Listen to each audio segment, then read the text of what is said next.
दोस्तों आज हम एक हॉरर मिस्ट्री से भरा हुआ एनिमे देखने वाले हैं। ये कहानी है एक ऐसे टाउन की जहाँ के लोग अचानक से स्पाइरल्स यानी कि उज़ुमाकी से ऑब्सेस्ड होने लगते हैं और फिर इसके बाद इस टाउन में जो जो चीजें होती हैं उन्हें देखकर तो आप भी हैरान रह जाएंगे। तो इस वीडियो को एंड तक जरूर देखिएगा, आपको जरूर मजा आएगा। तो कहानी की शुरुआत होती है और हम किरी नाम की एक लड़की को देखते हैं जो कि एक छोटे से टाउन क्रोजो में रहती है। किरी कहती है कि आज मैं आपको जो कहानी सुनाने जा रही हूँ वो सारी चीजें हमारे शहर से जुड़ी हैं। अब इसके बाद हम किरी को देखते हैं जो कि अपने बॉयफ्रेंड शुइची को लेने स्टेशन पर जाती है। दरअसल शुइची भी इसी टाउन में रहता है, लेकिन वो पढ़ाई करने के लिए एक दूसरे टाउन में जाता है। इसके बाद घर आते समय शुइची किरी से पूछता है कि क्या तुमने कभी इस शहर को छोड़कर जाने के बारे में सोचा है। इस पर किरी शुइची से कहती है कि मैं भला अपने शहर को छोड़कर आखिर क्यों भागूंगी।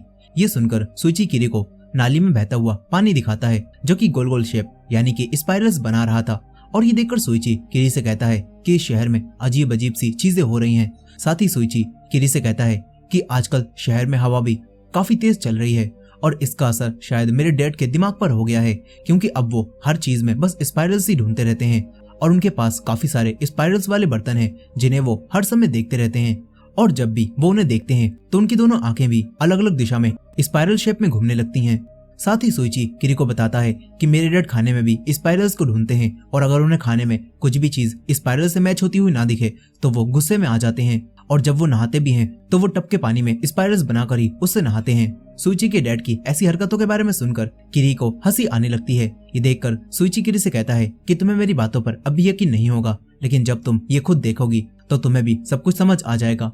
यहाँ अब ये दोनों घर जा ही रहे थे कि तभी इनके शहर में लगा हुआ अलार्म बजने लगता है जो कि हर शाम 5 बजे बजता है। और शुइची को देखकर लगता है कि उसे इस अलार्म से भी काफी नफरत है और यह अलार्म सुनते ही शुइची अजीब तरह से बड़बड़ाने लगता है और कहता है कि इस शहर में बस हर जगह स्पाइरल्स हैं। ये बोलते हुए ही शुइची यहाँ से चला जाता है। अब इसके बाद किरी अपने घर में आती है। यहाँ पर शुइची के डैड भी उसे दिखाई देते हैं जो कि किरी के डैड से कुछ बर्तन बनवाने के लिए आए थे। और यहाँ शुइची के डैड किरी के डैड से कहते हैं कि आप मेरे लिए कोई स्पाइरल शेप वाले बर्तन बनाओ जिसे देखकर मुझे चक्कर आने लगे। यहाँ शुइची के डैड की ऐसी बातें सुनकर किरी और उसके डैड दोनों ही काफी हैरान होते हैं। अब इसके बाद अगले दिन किरी जब अपने स्कूल में आती है तो यहाँ पर हम किरी की दोस्त अजामी को देखते हैं जिसे अब किरी अपने बॉयफ्रेंड शुइची के बारे में बताती है जो कि दूसरे शहर में पढ़ने के लिए जाता है। ये बात सुनकर अजामी किरी से कहती है कि मेरे लायक तो अब कोई भी लड़का इस स्कूल में बचा ही नहीं, इसीलिए मुझे तुमसे जलन हो रही है। ये सुनकर किरी अजामी से कहती है कि तुम तो काफी सुंदर हो और तुम्हें तो कोई भी लड़का आसानी से पसंद कर लेगा। इतना बोलते बोलते ही किरी अजामी के माथे पर एक चोट का निशान देखती है और इस पर अजामी किरी को बताती है कि बचपन में एक लड़के को इम्प्रेस करने के चक्कर में मैं नीचे गिर गई थी और उसी से मुझे ये चोट लगी, लेकिन शायद मेरे इस निशान से ही लोग मेरी तरफ अट्रैक्ट होते हैं। अब इसके बाद किरी अजामी को अपने साथ स्टेशन पर शुइची से मिलवाने ले जाने लगती है। यहाँ स्टेशन पर खड़े हुए सारे लड़के अजामी को देखकर उसकी तारीफ करने लगते हैं। इसके बाद किरी भी शुइची को अजामी से मिलवाती है, लेकिन शुइची को अजामी के पीछे स्पाइरल दिखाई देता है और वो किरी को लेकर तुरंत ही यहाँ से भाग जाता है और किरी से कहता है कि अजामी को देखकर मुझे बुरी फीलिंग आ रही थी और मुझे उसके पीछे स्पाइरल भी दिख रहे थे। अब इसके बाद किरी वापस अपने घर आ जाती है जहाँ किरी के डैड किरी को उसी बर्तन को शुइची के घर पहुंचाने के लिए बोलते हैं जो कि शुइची के डैड ने बनवाया था। और अब किरी शुइची के डैड के पास उनका बनवाया हुआ बर्तन लेकर आती है, लेकिन यहाँ पर शुइची के डैड किरी से कहते हैं कि मुझे अब इस बर्तन की कोई जरूरत नहीं है, मुझे पता चल गया है मेरे अंदर भी स्पाइरल्स मौजूद हैं। इतना बोलकर शुइची के डैड अपनी जीभ को बाहर निकालते हैं और उससे एक स्पाइरल बना देते हैं। ये देखकर किरी के होश उड़ जाते हैं, वो डर कर यहाँ से भाग जाती है। तभी एक डिलीवरी बॉय भी शुइची के डैड के पास आता है जो कि एक पार्सल लाया था। इस तरफ घर आते समय शुइची को रास्ते में फिर से अजामी मिलती है जो कि शुइची से कहती है कि सारे लड़के मेरे पीछे दीवाने हैं, लेकिन बस तुमने ही मुझे रिजेक्ट कर दिया और इसीलिए अब मैं तुम्हें पसंद करने लगी हूँ। मगर यहाँ शुइची को अजामी के सर पर स्पाइरल नजर आता है और वो अजामी से कहता है कि तुम्हारे सर पर क्या है। इस पर अजामी अपना चोट का निशान शुइची को दिखाती है जो कि अब एक स्पाइरल बन चुका था। ये देखकर शुइची अजामी से कहता है कि तुम्हें भी इस शहर का कर्ज लग चुका है, इसीलिए तुम इस शहर से चली जाओ। लेकिन अजामी शुइची से कहती है कि मैं तो तुम्हें पसंद करने लगी हूँ और मैं इस शहर को और तुम्हें छोड़कर कहीं भी नहीं जाऊंगी। यहाँ अब शुइची डर कर तुरंत ही यहाँ से निकल लेता है अब इसके कुछ समय बाद हम देखते हैं कि सुइची के डैड मर चुके थे और सभी लोग उन्हें जलाने के लिए शमशान में लेकर आते हैं। यहाँ सुइची भी काफी उदास था और सुइची किरी से कहता है कि क्या तुम्हें पता है मेरे डैड की मौत कैसे हुई। इस पर किरी उससे कहती है कि हाँ मुझे पता है, उनकी मौत हार्ट फेल की वजह से हुई है। लेकिन सुइची किरी से कहता है कि मेरे डैड की मौत हार्ट फेल की वजह से नहीं हुई, यह तो हमने सबसे झूठ बोला है।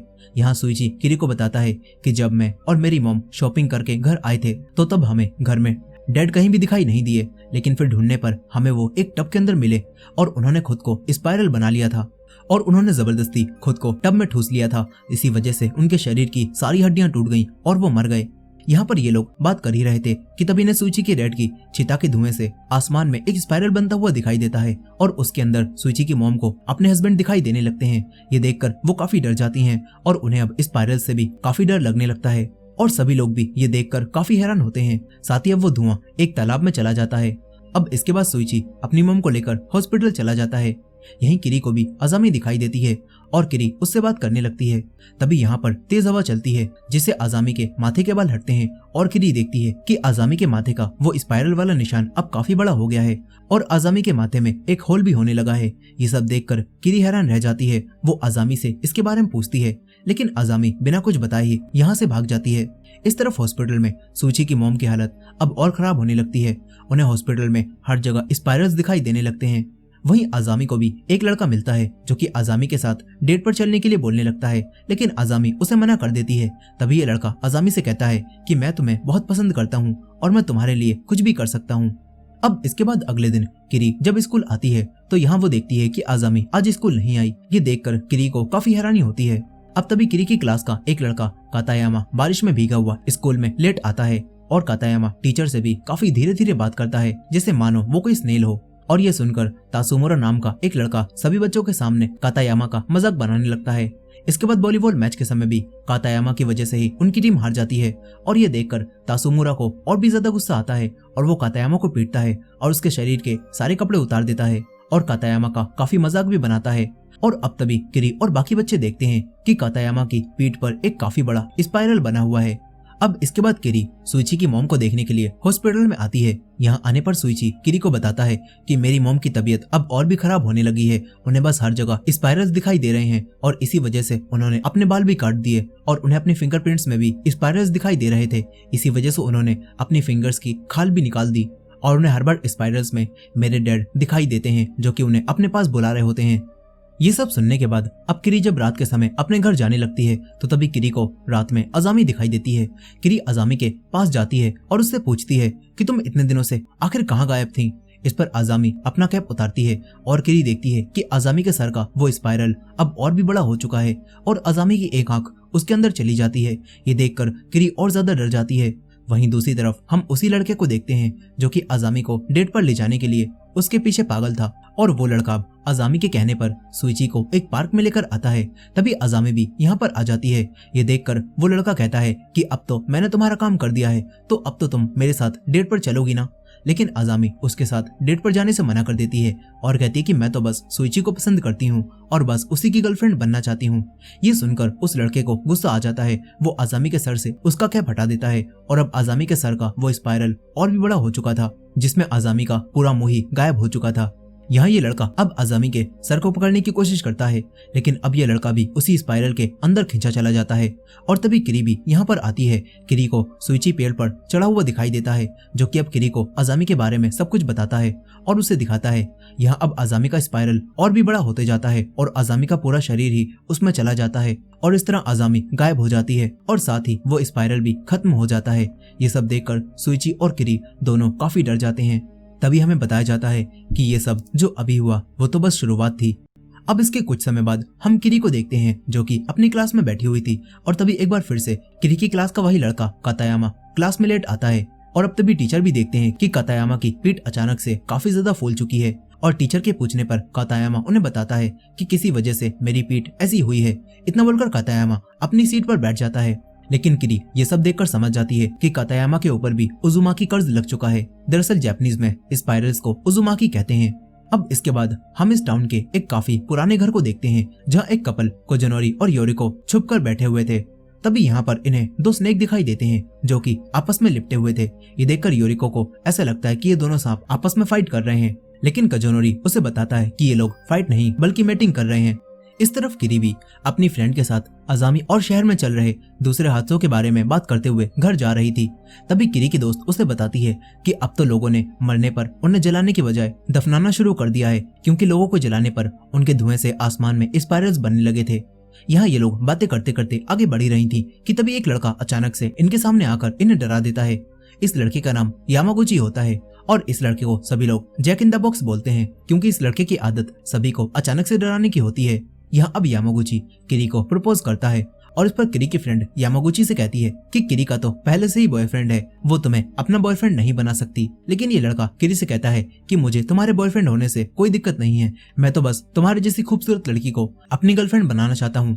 लेकिन किरी मना करके यहाँ से जाने लगती है। तभी यामागुची किरी से कहता है कि मैं हार नहीं मानूंगा और मैं एक दिन तुम्हें अपनी गर्लफ्रेंड बनाकर रहूंगा। अब इसके बाद किरी जब अपने घर जा ही रही थी तो उसे रास्ते में योरिको और कजुनोरी दिखाई देते हैं, जिनके पेरेंट्स उन्हें मार रहे थे और एक दूसरे से अलग कर रहे थे। तभी किरी भी कजुनोरी के पास आ जाती है और उससे बात करती है। यहाँ कजुनोरी किरी को बताता है कि मेरे पेरेंट्स और योरिको के पेरेंट्स दोनों ही आपस में दुश्मन हैं और वो इसीलिए मुझे और योरिको को मिलने नहीं देते। यहाँ कजुनोरी किरी को बताता है कि मैं और योरिको अब कल शाम इस टाउन को छोड़कर यहाँ से भाग जाएंगे। कजुनोरी किरी से ये बात किसी को भी बताने से मना करता है।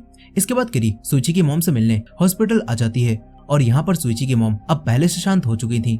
फिर किरी सुइची को भी कजुनोरी और योरिको के बारे में बताती है और कहती है कि उन दोनों के पेरेंट्स बिल्कुल सनकी हो चुके हैं और वो उन दोनों को एक दूसरे से मिलने भी नहीं दे रहे।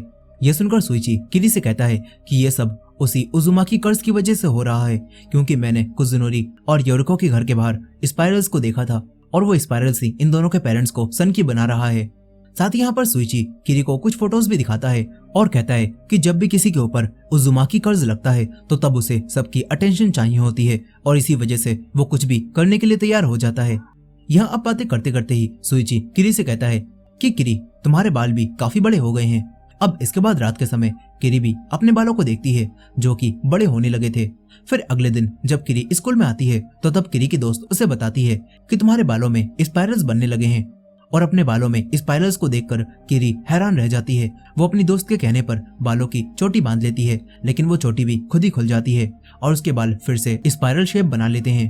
तभी ने स्कूल की खिड़की पर कोई रेंगता हुआ दिखाई देता है और ये देखकर सभी बच्चे काफी डर जाते हैं और ये लड़का कोई और नहीं बल्कि वही कातायामा होता है, जो कि अब एक स्नेल बन चुका था और स्कूल की बिल्डिंग पर रेंग रहा था।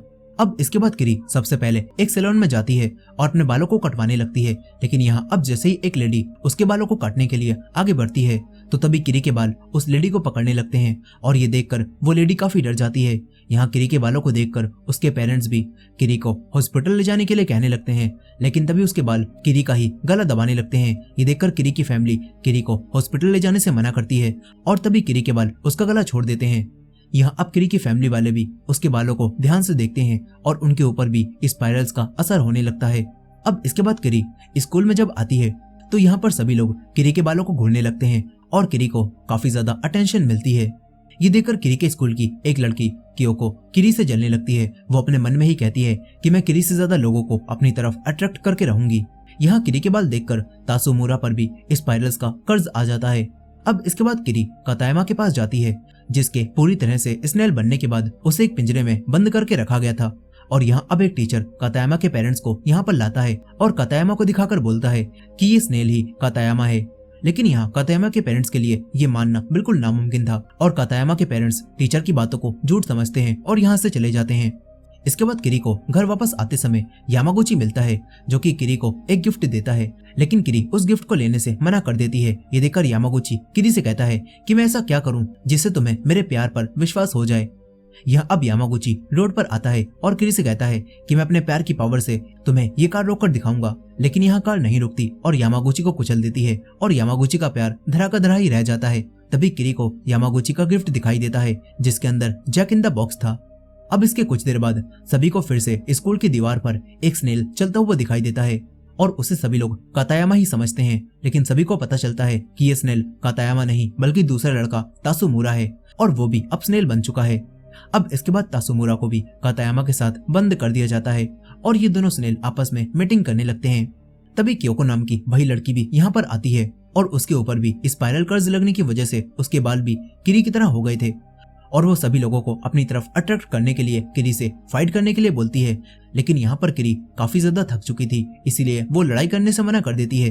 तभी क्योको किरी पर हमला करने लगती है और किरी का गला दबाने लगती है। लेकिन यहाँ पर सुइची आता है और क्योको के बाल काटकर किरी का गला छुड़ा लेता है। लेकिन फिर यहाँ पर किरी के बाल सुइची को ही पकड़ लेते हैं और किरी भी बेहोश होकर जमीन पर गिर जाती है। ये देखकर क्योको काफी खुश होती है और यहाँ से चली जाती है। अब तभी सुइची किसी तरह से खुद को छुड़ाकर किरी के सारे बाल काट देता है। इस तरफ क्योको को सभी लोगों की अटेंशन मिलने लगती है और वो थकने के बाद भी काफी खुश होती है। लेकिन अब ज्यादा थक जाने की वजह से क्योको एक खंबे को पकड़ लेती है और उसके बाल खंबे से लिपट जाते हैं। वहीं दूसरी तरफ जब किरी को होश आता है तो अब किरी के ऊपर से उजुमाकी कर्ज हट चुका था।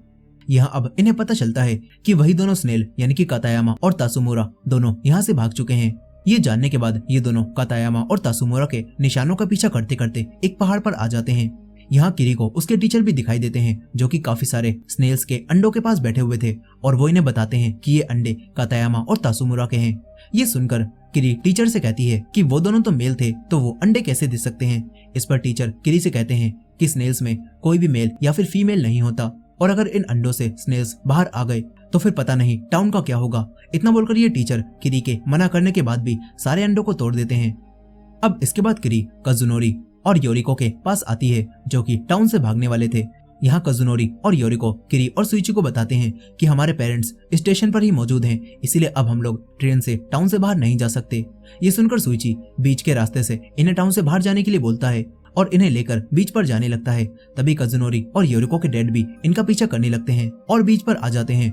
वो इन दोनों को पकड़ लेते हैं, लेकिन यहाँ पर काजुनोरी योरिको से कहता है कि अब हमें कोई भी अलग नहीं कर सकता। इतना बोलकर काजुनोरी अपने शरीर को पूरी तरह से मोड़ लेता है और यहाँ योरिको भी ऐसा ही करती है और फिर ये दोनों आपस में एक रस्सी की तरह लिपट जाते हैं और इन दोनों के पेरेंट्स भी इन्हें अलग नहीं कर पाते और ये दोनों बिल्कुल सांप की तरह चलते हुए समुद्र में चले जाते हैं। अब अगले दिन किरी जब अपने स्कूल जा रही होती है तो तभी उसे रास्ते में एक बूढ़ी लेडी दिखाई देती है जो कि गोल गोल घूम रही थी। लेकिन उस लेडी को लग रहा होता है कि जैसे वो अपने घर जा रही हो, यानी कि अब इस लेडी पर भी उजुमाकी कर्ज लग चुका था। और अब रास्ते में इसी तरह से कुछ और लोग भी किरी को दिखाई देते हैं जिन्हें देखकर किरी समझ जाती है कि इनके टाउन में उजुमाकी कर्ज फैलता जा रहा है। अब इसके बाद स्कूल में किरी के टीचर जब क्लास में आते हैं तो वो खुद भी अब एक स्नेल बन चुके थे और ये देखकर किरी और भी ज्यादा हैरान होती है। इसके बाद जब किरी घर आती है तो यहाँ पर उसे उसका भाई दिखाई देता है जो कि काफी जल्दी में कहीं पर जा रहा था और यहाँ किरी भी उसके पीछे पीछे बीच पर आ जाती है। यहाँ पर इन्हें एक बोट दिखाई देती है जिसका किनारे से टकराकर एक्सीडेंट हो गया था और उसके अंदर बैठे लोग भी गायब हो गए होते हैं। यहाँ इन लोगों की बातों से किरी को पता चलता है कि कल रात कुछ लोग लाइट हाउस में भी गए थे, लेकिन वो लोग अचानक से गायब हो गए। ये सुनते ही किरी का भाई अपने दोस्तों के साथ लाइट हाउस में चला जाता है और किरी भी उसे देखने के लिए लाइट हाउस में आती है और ऊपर चढ़ने लगती है। तभी उसे सीढ़ियों पर उन्हीं लोगों की जली हुई बॉडीज मिलती हैं जो कि एक दिन पहले लाइट हाउस में आए थे। और यहाँ किरी को उसके भाई के दोस्त भी दिखाई देते हैं जो कि डर कर यहीं पर बैठ गए थे। किरी इन बच्चों से अपने भाई के बारे में पूछती है और इस पर ये बच्चे किरी को बताते हैं कि वो और ऊपर गया है। ये सुनकर किरी इन बच्चों को यहाँ से जाने के लिए बोलती है और खुद लाइट हाउस के ऊपर अपने भाई के पास आ जाती है। यहाँ किरी को एक बहुत बड़ी लाइट दिखाई देती है जिसके ऊपर स्पाइरल बना हुआ था और ये देखकर किरी का भाई काफी डरने लगता है और किरी से कहता है कि ये स्पाइरल हमें देख रहा है। लेकिन किरी अपने भाई को समझाती है और कहती है कि ये कोई स्पाइरल नहीं बल्कि ये बस लाइट का लेंस है जो कि थोड़ा सा जल गया है। अब तभी किरी बाहर देखती है जहाँ पर अंधेरा होने वाला था और ये देखकर किरी समझ जाती है कि अंधेरा होने के बाद लाइट हाउस की ये लाइट जलने लगती है जिससे लाइट हाउस में गर्मी बढ़ जाती है और इसी वजह से वो लोग भी जो कि कल यहाँ पर आए थे वो जलकर मर गए। ये समझकर किरी जल्दी से अपने भाई को लेकर यहाँ से भागने लगती है, लेकिन अब तभी अंधेरा होता है और लाइट हाउस की लाइट जलने लगती है जिससे यहाँ पर हीट बढ़ने लगती है और वो हीट किरी के भी पीछे आने लगती है। ये देखकर किरी और भी तेजी से भागती है, लेकिन तभी एक लड़का सीढ़ियों पर गिर जाता है और हीट आकर उसे जला देती है। यहाँ किरी अपने भाई के साथ सीढ़ियों पर गिरने लगती है, लेकिन किरी किसी तरह से अपने भाई को लेकर सही समय पर लाइट हाउस से बाहर पहुंच जाती है। अब इसके कुछ समय बाद हम किरी को देखते हैं जिसे लाइट हाउस से बाहर आने के बाद काफी चोट लग गई थी और इसी वजह से वो हॉस्पिटल में होती है। यहाँ सुइची भी अब किरी के पास आता है और उसे बताता है कि हमारे कान के अंदर एक ऑर्गन होता है जिससे हमें सुनाई देता है और उस ऑर्गन का शेप भी बिल्कुल स्पाइरल की तरह ही होता है। साथ ही यहाँ पर सुइची किरी को बताता है कि मेरी मॉम की तबीयत अब ठीक होने लगी है, लेकिन उन्हें अब भी स्पाइरल से काफी डर लगता है और अगर उन्हें ये बात पता चली कि उनके कान के अंदर भी एक स्पाइरल मौजूद है तो पता नहीं वो क्या करेंगी। इसीलिए डॉक्टर ने उन्हें मेंटल हॉस्पिटल ले जाने के लिए कहा है। यहाँ सुइची और किरी बात कर ही रहे थे कि तभी इन्हें हॉस्पिटल की खिड़की के बाहर मच्छरों का एक झुंड दिखाई देता है जो कि एक स्पाइरल बना रहे थे। ये देखकर किरी कहती है कि आजकल यहाँ पर कुछ ज्यादा ही मच्छर हो गए हैं। अब इसके बाद सुइची यहाँ से चला जाता है। तभी किरी दो आदमियों की बातों को सुनती है जिससे उसे पता चलता है कि बहुत सारी प्रेग्नेंट लेडीज एक साथ हॉस्पिटल में एडमिट हुई हैं और वो सभी मच्छरों के काटने से बीमार पड़ गई थी। यहाँ किरी ये बात सुनी रही थी कि तभी एक नर्स उसके पास आती है और किरी से कहती है कि हॉस्पिटल में पेशेंट्स काफी बढ़ गए हैं, इसीलिए आपको अपना रूम एक प्रेग्नेंट लेडी के साथ शेयर करना पड़ेगा। यहाँ किरी देखती है कि ये प्रेग्नेंट लेडी तो उसकी कजन केइको है। इसके बाद किरी केइको को अपने रूम में लाकर उसका सामान बाहर निकालने लगती है और इसमें उसे एक ड्रिल भी मिलती है जिसे केइको के कहने पर किरी अलमारी में रख देती है। वहीं दूसरी तरफ हम किरी के डैड को भी देखते हैं जो कि उसी तालाब से मट्टी निकालते हैं जिसके अंदर सभी चिताओं का धुआं जाता था और किरी के डैड उस मट्टी से बर्तन बनाने लगते हैं। अब अगले दिन हॉस्पिटल में 3 लोगों की डेड बॉडी मिलती है और उन्हें देखकर किसी को समझ नहीं आता कि आखिर इतनी बुरी तरह से इन्हें कौन मार सकता है और इन मरे हुए लोगों के शरीर पर मच्छरों के काटने के भी निशान होते हैं। यहाँ पर किरी केइको को भी ये बताती है, लेकिन केइको को इस सब से कुछ भी फर्क नहीं पड़ता। अब तभी सुइची भी यहाँ पर आता है और तभी एक मच्छर सुइची के पास आता है। तभी सुइची अपने पास से मस्कीटो स्प्रे निकालकर मच्छर पर डालकर उसे खत्म कर देता है, लेकिन अब स्प्रे की वजह से केइको की तबीयत खराब होने लगती है। ये देखकर नर्स सुइची को यहाँ से भगा देती है। इसके बाद किरी केइको से कहती है कि ध्यान से रहना, कहीं कोई मच्छर तुम्हें काट न ले। लेकिन इस पर केइको किरी से कहती है कि मुझे मच्छर के काटने से कोई फर्क नहीं पड़ेगा और मुझे तो मच्छर पसंद हैं। अब इसके बाद रात के समय किरी को मच्छरों की आवाज आती है। किरी अपने रूम से बाहर निकल कर देखती है और यहाँ पर सारी प्रेग्नेंट लेडीज अपने हाथ में ड्रिल लेकर कहीं पर जा रही थी। यहाँ किरी देखती है कि वो लेडीज अब एक आदमी पर हमला करके उसके शरीर में ड्रिल से छेद करती हैं और फिर मच्छरों की तरह उसका खून पीने लगती हैं। यहाँ अब वो लेडीज किरी को भी देखकर उस पर हमला करने आने लगती हैं। तभी आवाज सुनकर एक आदमी भी यहाँ पर आता है। ये देखकर सारी लेडीज उस पर हमला करके उस आदमी को भी खत्म कर देती हैं। साथ ही ये सारी लेडीज एक लड़के को भी देखकर उसे खत्म कर देती हैं और फिर वो सभी किरी को पकड़ने लगती हैं। लेकिन तभी किरी अपने रूम में आकर डोर को बंद करने लगती है, मगर अब तभी केइको भी पीछे से किरी पर हमला करने आ जाती है क्योंकि केइको के ऊपर भी बाकी लेडीज की तरह उजुमाकी कर्ज लग चुका था। यहाँ ये लेडी किरी की तरफ बढ़ी रही थी कि तभी किरी के हाथ में सुइची का वही मस्कीटो स्प्रे लग जाता है और किरी सभी के ऊपर वो स्प्रे छिड़क देती है, जिससे अब ये सारी लेडीज यहाँ से भाग जाती हैं। वहीं दूसरी तरफ सुइची की मॉम के कान में भी एक कीड़ा घुस जाता है और जैसे ही वो कीड़े को साइड में फेंकती हैं तो तभी वो कीड़ा एक स्पाइरल शेप बना लेता है जिसके अंदर सुइची की मॉम को अपने हस्बैंड भी दिखाई देते हैं, जो कि उनसे कहते हैं कि मैं तुम्हारे कान में जो स्पाइरल है उसमें रहना चाहता हूँ। इस बात से सुइची की मॉम समझ जाती हैं कि उनके कान में भी एक स्पाइरल मौजूद है। वहीं दूसरी तरफ किरी सभी डॉक्टर्स को बताने की कोशिश करती है कि प्रेग्नेंट लेडीज ने ही बाकी सभी का मर्डर किया है, लेकिन डॉक्टर्स को उसकी बात पर यकीन नहीं होता क्योंकि जो इंसान मरे थे उनकी बॉडीज पर ड्रिल के निशान नहीं थे और इसी वजह से किसी को भी किरी की बातों पर यकीन नहीं होता।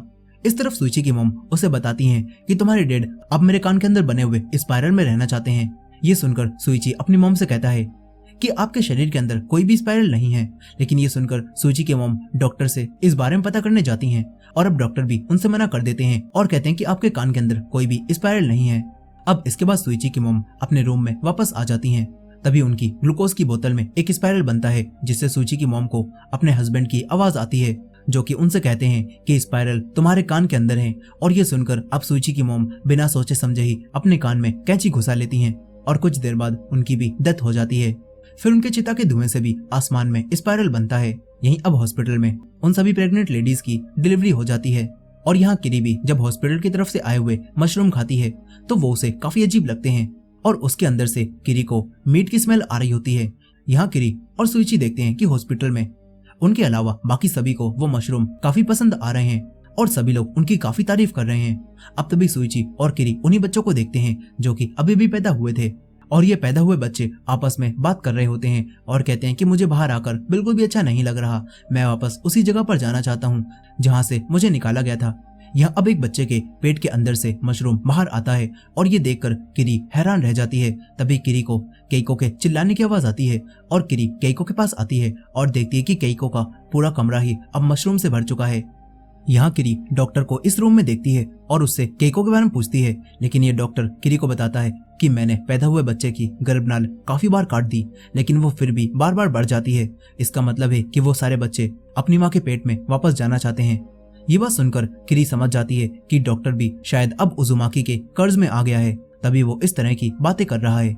यहाँ अब सुइची और किरी केइको को भी देखते हैं, जिसके पेट में डॉक्टर ने वो बच्चा दोबारा रख दिया था और केइको का पेट बंद कर दिया था। ये देखकर किरी और सुइची दोनों हैरान रह जाते हैं। यहाँ अब केइको को और भूख लगने लगती है और ये देखकर डॉक्टर किरी को पकड़ता है और केइको अपनी नुकीली जीभ बाहर निकालकर किरी पर हमला करने लगती है, लेकिन तभी किरी सामने से हट जाती है और वो जीभ डॉक्टर के गले में घुस जाती है। इसके बाद केइको डॉक्टर का ही खून पी लेती है और 2 नर्सों पर भी हमला कर देती है। यहाँ अब किरी भी हॉस्पिटल से घर वापस आ जाती है और हॉस्पिटल से घर आने की खुशी में किरी के मॉम डैड पार्टी करने के लिए बोलते हैं और सुइची को भी घर बुलाते हैं। यहाँ सुइची किरी के घर आता है और वो काफी दिनों बाद अच्छा खाना देखकर उसे जल्दी जल्दी खाने लगता है, लेकिन तभी सुइची को प्लेट के अंदर स्पाइरल बने हुए दिखाई देते हैं, जिन्हें देखकर सुइची काफी डर जाता है। तभी किरी के डैड सुइची से कहते हैं कि मैंने तुम्हारे डैड के कहने पर ही ये स्पाइरल वाले बर्तन बनाना शुरू किए हैं और अब मैं वही बनाता हूँ। यहाँ खाना खाने के बाद किरी का भाई भी उसे बताता है कि डैड भी अजीब अजीब सी हरकतें कर रहे हैं और वो बस स्पाइरल्स वाले बर्तन ही बना रहे हैं। यहाँ किरी भी उन बर्तनों को देखती है और उन बर्तनों में उसे कुछ चेहरे भी दिखाई देते हैं जो कि बिल्कुल रियल लोगों की तरह लग रहे थे और इनमें सुइची के डैड का भी एक चेहरा होता है, जो देखकर किरी हैरान रह जाती है। इस तरफ सुइची भी किरी के डैड के पास आता है, जो कि भट्टी में बर्तन बना रहे थे। यहाँ सुइची को उस भट्टी के अंदर से अपने मॉम डैड की चिल्लाने की आवाज आती है। सुइची किरी के डैड से भट्टी के अंदर देखने के लिए बोलता है, लेकिन किरी के डैड ऐसा करने से मना करने लगते हैं। तभी सुइची को भट्टी के अंदर से दोबारा अपने मॉम डैड की आवाज आती है और ये सुनने के बाद सुइची एक पत्थर से भट्टी को तोड़ देता है और तभी काफी सारी स्पिरिट्स भट्टी के अंदर से बाहर निकलकर भागने लगती हैं और ये स्पिरिट्स वही होती हैं जिनकी चिताओं का धुआं तालाब में गया था। और क्योंकि किरी के डैड उसी तालाब से बर्तन बनाने के लिए मिट्टी लाए थे, इसीलिए वो स्पिरिट्स भी इनके बर्तनों में आ गई होती हैं, लेकिन अब वो सभी आजाद हो जाती हैं। अब इसके बाद रात के समय किरी और उसकी फैमिली को न्यूज देखकर पता चलता है कि टाउन में बहुत बड़ा तूफान आने वाला है और तभी न्यूज में उसी लड़की क्योको को भी दिखाया जाता है, जिसकी बॉडी अभी तक उसी खंबे से चिपकी हुई थी। यहाँ अब किरी को ऐसा लगने लगता है कि जिसे बार बार कोई उसे बुला रहा हो और किरी का भाई भी उससे कहता है कि तूफान तुम्हारा नाम ले रहा है, लेकिन किरी ज्यादा ध्यान नहीं देती। अब तभी सुइची भी यहाँ पर आता है और वो किरी को यहाँ से लेकर भागने लगता है, लेकिन यहाँ पर ये तूफान किरी के ही पीछे आ रहा था और तूफान इनका पीछा करने लगता है। यहाँ वो तूफान एक लड़की को भी किरी समझकर उठा लेता है, लेकिन फिर वो उसे नीचे फेंक देता है और अब वो लड़की मर जाती है। ये सब देखकर सुइची किरी को तूफान से बचाने की बहुत कोशिश करता है, लेकिन ये तूफान काफी बड़ा होता है और वो किरी और सुइची दोनों को पकड़ ही लेता है और अब तूफान उसी तालाब के पास आकर रुक जाता है जिसमें सभी मरे लोगों की चिताओं का धुआं गया था।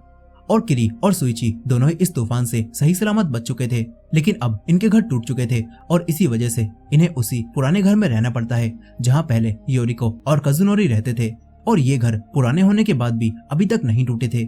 ये देखकर किरी की माँ काफी हैरान होती हैं। यहीं इस घर में कोई एक छोटे से होल से किरी को देख रहा होता है। अब तभी इन्हें कुछ डरावनी आवाजें भी आती हैं। इसके बाद किरी का पड़ोसी वाकाबयाशी यहाँ आता है और इन्हें बताता है कि तुम्हारे पड़ोस में एक बूढ़ी लेडी रहती है जिनकी तबीयत खराब है और इसीलिए वो ऐसी आवाजें निकाल रही हैं। ये सुनने के बाद सभी लोग सो जाते हैं। तभी रात के समय इन्हें फिर से उन्हीं बूढ़ी लेडी की रोने की आवाज आने लगती है। ये सुनकर किरी तुरंत ही बाहर भागती है और उन बूढ़ी लेडी के पास आ जाती है जिनके बारे में वकायाबाशी ने बताया था और यहाँ इन लेडी के पूरे शरीर पर अजीब अजीब से कांटे निकले होते हैं और वो बोलती हैं कि मेरा बेटा मर गया। इसके बाद एम्बुलेंस बूढ़ी लेडी और उनके बेटे की बॉडी को हॉस्पिटल ले जाती है। यहीं वाकाबायाशी भी किरी से बात करने आता है और उसे बताता है कि जहाँ पर बूढ़ी लेडी के बेटे की बॉडी पड़ी हुई थी वहाँ मैंने काफी सारे होल बने हुए देखे थे। यहाँ बात करने के बाद किरी वापस घर में आ जाती है और वाकायाबाशी किरी को उसी होल से देखने लगता है और वाकाबायाशी ही किरी को पहले देख रहा था।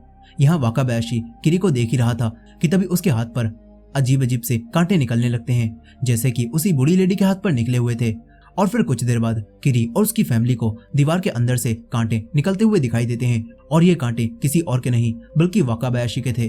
वो अब किरी को पकड़ने उसके पीछे आता है, लेकिन अब तभी तूफान की वजह से एक खंभा उड़कर वाकाबायाशी के सर में घुस जाता है और वाकाबायाशी यहीं पर खत्म हो जाता है। तभी यामागुची जो कि मर चुका था वो भी अपनी कब्र से दोबारा से उठ चुका था और उसके आधे शरीर पर अब स्प्रिंग लगी होती है और वो बिल्कुल जैक इन द बॉक्स की तरह बन गया था। यहाँ अब वो दोबारा से किरी की तरफ बढ़ने लगता है, लेकिन अब तभी स्प्रिंग हट जाती है और यामागुची यहीं पर गिर जाता है।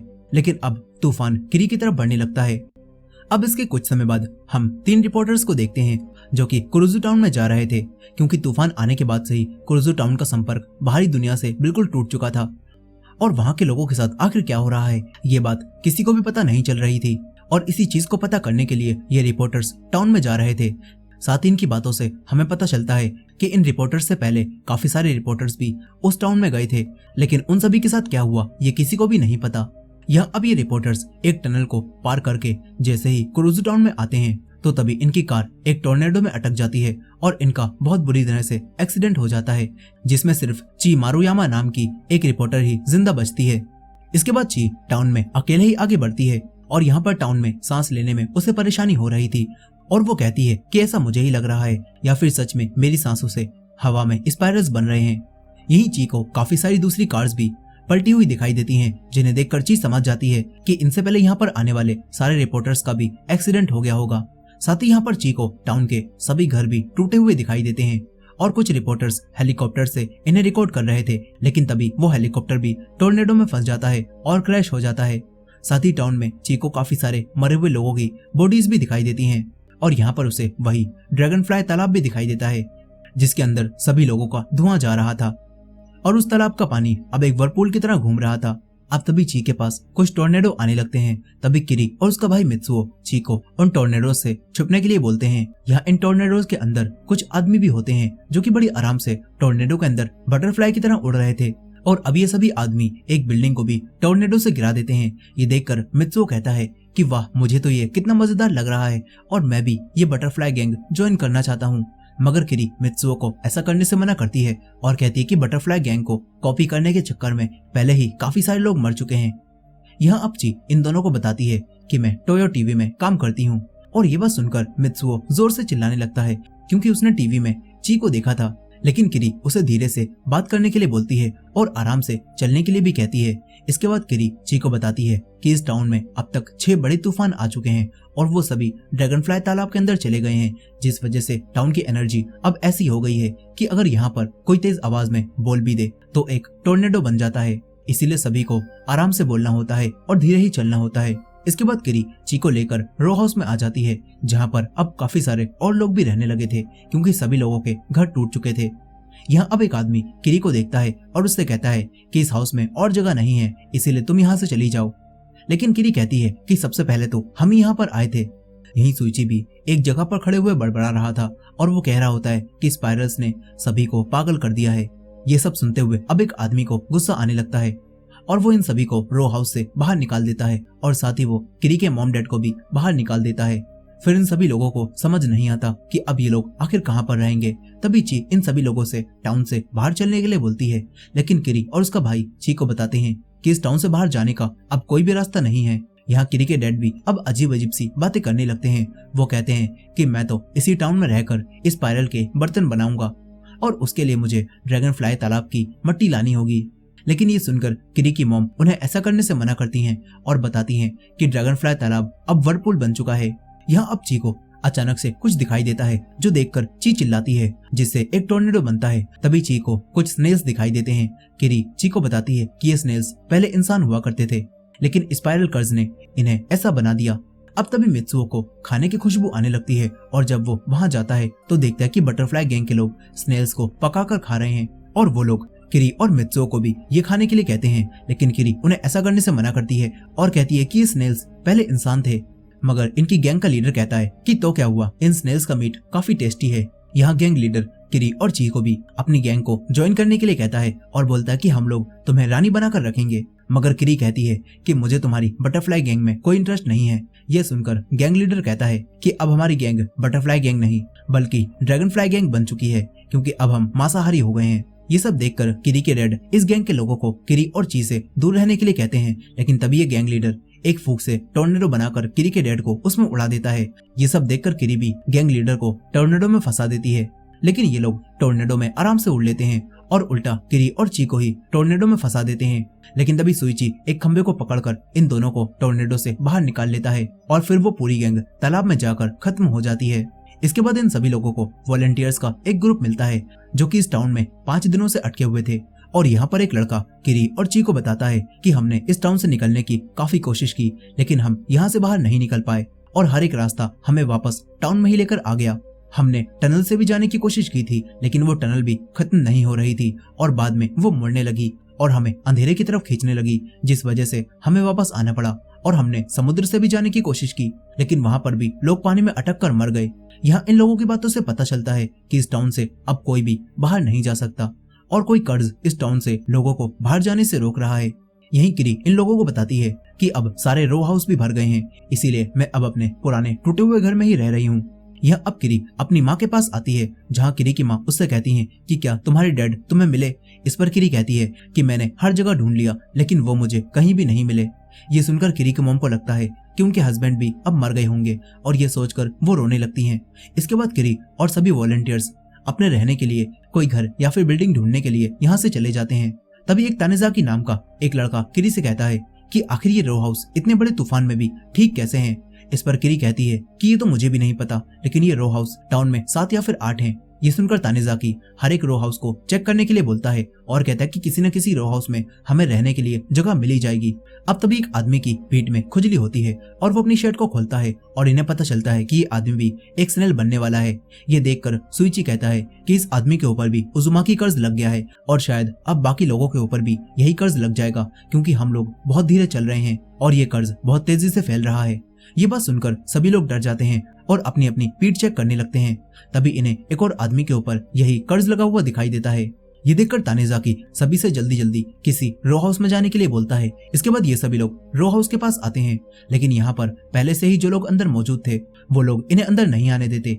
और तभी इन लोगों में से एक रो हाउस के अंदर से अपना मुंह बाहर निकालता है और फूंक मारकर बाहर खड़े हुए सभी लोगों को उड़ा देता है। लेकिन ये देखकर अब बाहर खड़े लोग रो हाउस का डोर तोड़ने लगते हैं, लेकिन तभी ये सभी देखते हैं कि अंदर मौजूद सभी लोग आपस में ही उलझ गए हैं और अब ये सभी लोग अलग भी नहीं हो पा रहे।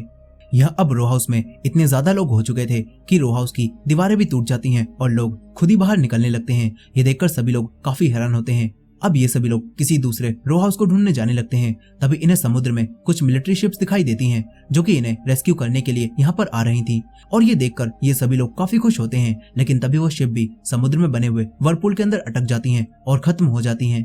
इसके बाद ये सभी लोग एक जगह पर रेस्ट करने के लिए रुकते हैं, जहाँ एक आधा खाया हुआ स्नेल इन्हें पड़ा हुआ मिलता है और भूख की वजह से तानेजाकी और कुछ लोग भी स्नेल्स का मीट खाने लगते हैं और किरी और ची से भी इस मीट को खाने के लिए बोलते हैं। यहाँ किरी देखती है कि सुइची भी अब यही खा रहा है, इसीलिए किरी भी अब ये मीट लेकर अपनी मॉम और भाई के पास आ जाती है। लेकिन यहाँ पर उसे अपना भाई मित्सुओ कुछ लकड़ियों के बीच में दबा हुआ मिलता है और वो किरी को बताता है कि मॉम को एक टोर्नेडो उड़ा कर ले गया। यहाँ किरी मित्सुओ को बाहर निकालती है और देखती है कि मित्सुओ भी अब स्नेल के अंदर ट्रांसफॉर्म होने लगा है, यानी कि उसके ऊपर भी उजुमाकी कर्ज लग चुका है। ये देखकर किरीची से कहती है कि अगर हम मित्सुओ को स्नेल बनने से पहले टाउन से बाहर निकाल दें तो मित्सुओ के ऊपर का कर्ज हट जाएगा और वो स्नेल नहीं बनेगा।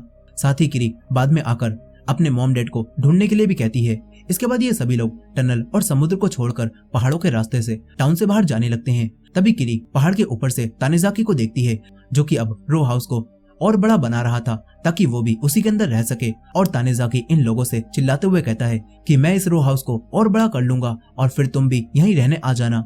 तानेजाकी के ऐसा करने से यहाँ एक टोर्नेडो भी आ जाता है, लेकिन अब इन सभी लोगों को उससे कोई नुकसान नहीं होता और तभी टाउन का सायरन भी बजता है। लेकिन ये देखकर किरी को समझ नहीं आता कि टाउन में बिजली न होने के बाद भी ये सायरन रोज अपने टाइम पर कैसे बजता है। अब इसके बाद ये सभी लोग फिर से आगे बढ़ने लगते हैं। तभी इन्हें रास्ते में एक ग्रुप अपनी तरफ आता हुआ दिखाई देता है और ये लोग तानेजाकी के दोस्त ताकेमोटो और उसके कुछ साथी थे। यहाँ ताकेमोटो किरी से कहता है कि मैं तो तुम्हारा ही पीछा करते हुए पहाड़ पर आ रहा था, लेकिन अब मैं तुम्हारे सामने कैसे आ गया। यहाँ हमें पता चलता है कि पहाड़ के रास्ते भी अब एक दूसरे से जुड़ चुके हैं। अब ये सभी लोग आगे बढ़ने लगते हैं। तभी एक आदमी स्नेल बन जाता है और ये देखकर ताकेमोटो के साथी काफी खुश होते हैं और उस स्नेल को खाने के लिए सेल से बाहर निकालने की कोशिश करने लगते हैं, लेकिन वो स्नेल बना आदमी बाहर नहीं आता। तभी एक आदमी खुद ही स्नेल के अंदर जाकर उसे जिंदा ही खाने लगता है। ये सब देखकर किरी अपने साथियों के साथ तुरंत ही आगे बढ़ जाती है और अब ये सभी लोग एक घने जंगल में आ जाते हैं जहाँ पर इन्हें एक कटा हुआ पेड़ भी दिखाई देता है और सुइची को उस कटे हुए पेड़ में अपने डेड भी दिखाई देने लगते हैं। ये देखकर सुइची काफी डर जाता है। किरी उसे शांत कराती है और फिर ये सभी लोग आगे बढ़ने लगते हैं। तभी फिर से ताकेमोटो और उसके आदमी इन्हें सामने से आते हुए दिखाई देते हैं और वो लोग मित्सुओ की पीठ देखकर उससे पूछते हैं कि मित्सुओ की पीठ इतनी फूली हुई क्यों है। इस पर किरी कहती है कि मित्सुओ ने अपनी पीठ पर बैग टांग रखा है। यही ची ताकेमोटो को मित्सुओ के पास जाने से रोक देती है और सुइची मित्सुओ को अपनी पीठ पर उठा लेता है और आगे बढ़ने लगता है। अब तभी मित्सुओ पूरी तरह से स्नेल में ट्रांसफॉर्म हो जाता है और ताकेमोटो और उसका ग्रुप मित्सुओ को देखकर उसे भी खाने के बारे में सोचने लगते हैं। लेकिन तभी सुइची, किरी और ची मित्सुओ को लेकर एक पहाड़ी के ऊपर आ जाते हैं और किरी अपने भाई मित्सुओ से पहाड़ी पर रेंगते हुए नीचे चले जाने के लिए बोलती है ताकि वो लोग उसे ना खा पाएं। लेकिन मित्सुओ ऐसा नहीं करता। तभी किरी मित्सुओ को एक लकड़ी से पीटती है और उसे पहाड़ी से नीचे जाने के लिए कहती है और प्रॉमिस करती है कि मैं तुम्हें लेने वापस जरूर आऊंगी। ये सुनकर मित्सुओ पहाड़ी से नीचे चला जाता है और फिर ये तीनों बिना रिएक्ट करे ही आगे बढ़ने लगते हैं ताकि ताकेमोटो और उसके साथियों को मित्सुओ के पहाड़ से नीचे जाने के बारे में पता ना चले। और यहाँ पर ताकेमोटो और उनका ग्रुप भी इनके पास आने लगता है। लेकिन अब तभी ताकेमोटो और उसके ग्रुप के आदमियों का शरीर स्पाइरल की तरह मुड़ जाता है क्योंकि इन लोगों के ऊपर भी स्पाइरल्स का कर्ज लग चुका था।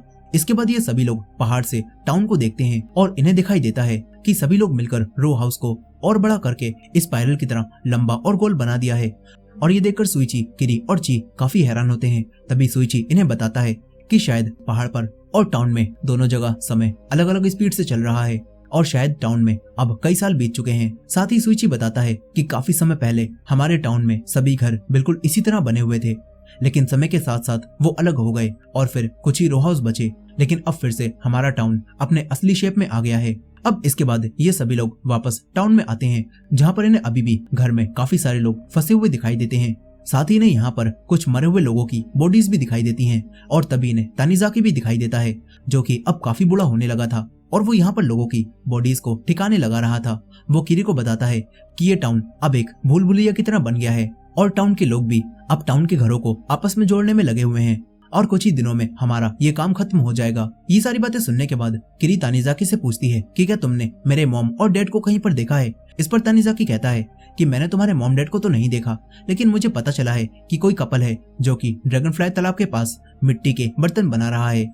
ये बात सुनकर किरी को ऐसा लगता है कि जरूर वो उसके मॉम डैडी होंगे जो कि अभी भी जिंदा हैं। इसीलिए किरी सुइची और ची के साथ यहाँ से ड्रैगनफ्लाई तालाब के पास जाने लगती है और तभी तानिजाकी अपने दिल में कहता है कि आज तक मैं भी इन रो हाउस को पार करके तालाब के पास नहीं जा पाया, पता नहीं तुम कैसे जाओगे। यहाँ किरी, सुइची और ची टाउन में चलते चलते ड्रैगनफ्लाई तालाब के पास जाने का रास्ता ढूंढने लगते हैं और फिर रात के समय एक जगह पर बैठ जाते हैं। तभी किरी सुइची से पूछती है कि आखिर पहले के लोगों ने इस टाउन को स्पाइरल शेप में क्यों बनाया होगा। इस पर सुइची कहता है कि शायद ये उजुमाकी कर्ज हर कुछ सालों में इस टाउन पर लगता है और इस कर्ज से बचने के लिए ही पुराने लोगों ने इस टाउन को पहले स्पाइरल शेप में बनाया होगा।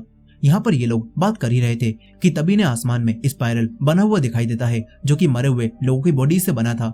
और ये देखकर किरी और सुइची समझ जाते हैं कि ये धुआं ड्रैगनफ्लाई तालाब में ही जाएगा, इसीलिए ये तीनों उस धुएं का पीछा करने लगते हैं और फिर घरों के बीच से होते हुए तालाब के पास जाने लगते हैं। लेकिन फिर एक बार ची के घर से बाहर निकलने से पहले ही लोग उस घर को सील कर देते हैं और ची अंदर ही अटक जाती है। और फिर किरी और सुइची को लोगों के चिल्लाने की आवाज आती है जो कि कहते हैं कि यहाँ पर सब कुछ कनेक्ट हो चुका है, यहाँ भी, यहाँ भी और यहाँ भी। और इस तरह स्पाइरल पूरा हुआ और इस तरह ये सारे घर मिलकर एक स्पाइरल बना देते हैं। फिर सुइची और किरी को एक अजीब सी आवाज आती है और सुइची जब घर में देखता है तो यहाँ पर अब एक भी इंसान नहीं होता, जिससे ये दोनों समझ जाते हैं कि अब सारे लोग स्पाइरल के बीच में यानी कि ड्रैगनफ्लाई तालाब के पास गए हैं। इसके बाद ये दोनों घर के अंदर चलते चलते ही स्पाइरल के बीच में आ जाते हैं जहाँ पर वो ड्रैगनफ्लाई तालाब मौजूद था और वो अब पूरी तरह से सूख चुका था। ये देखकर वो दोनों अब सीढ़ियों से नीचे उतरते हुए तालाब के अंदर आने लगते हैं। तभी रास्ते में एक स्पाइरल बना आदमी किरी का पैर पकड़कर उसे रोकने की कोशिश करता है और कहता है कि मुझे भी अपने साथ नीचे ले चलो, वहाँ पर जरूर कुछ अमेजिंग होगा। लेकिन सुइची किरी का पैर छुड़ाता है। तभी वो इंसान सुइची को लेकर सीधा नीचे कूद जाता है। ये देखकर किरी भी जल्दी जल्दी नीचे उतरने लगती है और किरी किसी तरह से तालाब के अंदर आ जाती है। यहाँ इस जगह पर एक अलग ही दुनिया होती है जहाँ पर हर चीज स्पाइरल की बनी होती है और यहाँ पर काफी सारे मरे हुए लोग भी थे। साथ ही यहाँ पर किरी को थोड़ा ढूंढने पर उसके मॉम डैड भी मिलते हैं, जो कि अब मरकर बाकी सभी लोगों की तरह पत्थर के बन चुके थे। ये देखकर किरी को काफी दुख होता है। तभी उसे सुइची भी मिलता है, जो कि अभी भी जिंदा था। यहाँ सुइची किरी से कहता है कि ये जगह, ये खंडर ही स्पाइरल्स के पीछे का सच है और शायद ये पूरी जगह जिंदा है और ये जगह ही हर कुछ सालों में इस टाउन के लोगों के ऊपर अपना कर्ज लगाकर उन्हें इस जगह पर खींच लेती है। ये सब सुनकर किरी सुइची से पूछती है कि अगर ऐसा है तो अब हमारे साथ क्या होगा। इस पर सुइची कहता है कि अब मेरे अंदर इस स्पाइरल कर्ज से लड़ने की और शक्ति नहीं बची, इसलिए अब तुम जो चाहो वो यहाँ से भागने के लिए कर सकती हो। लेकिन अब किरी कहती है कि मेरे अंदर भी यहाँ से भागने की अब ताकत नहीं रही। वो कहती है कि मैं भी इस कर्ज से और नहीं भागना चाहती, इसीलिए अब मैं तुम्हारे साथ ही यहाँ पर रहूंगी। इतना बोलकर ये दोनों भी एक दूसरे को गले लगाते हैं और इनके ऊपर भी उजुमाकी कर्ज लगता है और इन दोनों की दत्त हो जाती है। इसके बाद वो स्पाइरल की बिल्डिंग भी तालाब के ऊपर आ जाती है, जिससे अब ये स्पाइरल पूरी तरह से कंप्लीट हो जाता है और इस तरह इस टाउन पर लगा हुआ कर्ज खत्म हो जाता है। अब इसके बाद धीरे धीरे समय और आगे बढ़ता है और ये कुरोजू टाउन फिर से बदल जाता है और लोग उजुमाकी कर्ज के बारे में भूल जाते हैं। यहाँ पर हम एक लड़की को देखते हैं जो कि अपने दोस्त को लेने के लिए स्टेशन पर जाती है और फिर वापस आते समय उसका दोस्त उससे पूछता है कि क्या तुमने इस टाउन को छोड़कर जाने के बारे में सोचा है। और यहाँ से चीजें दोबारा से रिपीट होने लगती हैं और इसी एंडिंग के साथ ये एनिमे यहीं पर खत्म हो जाता है। दोस्तों, इस एनिमे की एंडिंग से पता चलता है कि इस टाउन के नीचे बनी वो चीज असल में जिंदा थी और वो हर कुछ सालों में इस टाउन के लोगों के ऊपर उजुमाकी कर्ज लगाती थी और जब टाउन के सभी लोग कर्ज से मर जाते थे तो फिर यहाँ पर एक नई जनरेशन आती थी और फिर उसके साथ भी वही चीजें रिपीट होने लगती थी। खैर, ये एनिमे आपको कैसा लगा कमेंट में जरूर बताइएगा और ये वीडियो पसंद आई हो तो वीडियो को लाइक भी जरूर कीजिएगा। मिलते हैं नेक्स्ट वीडियो में।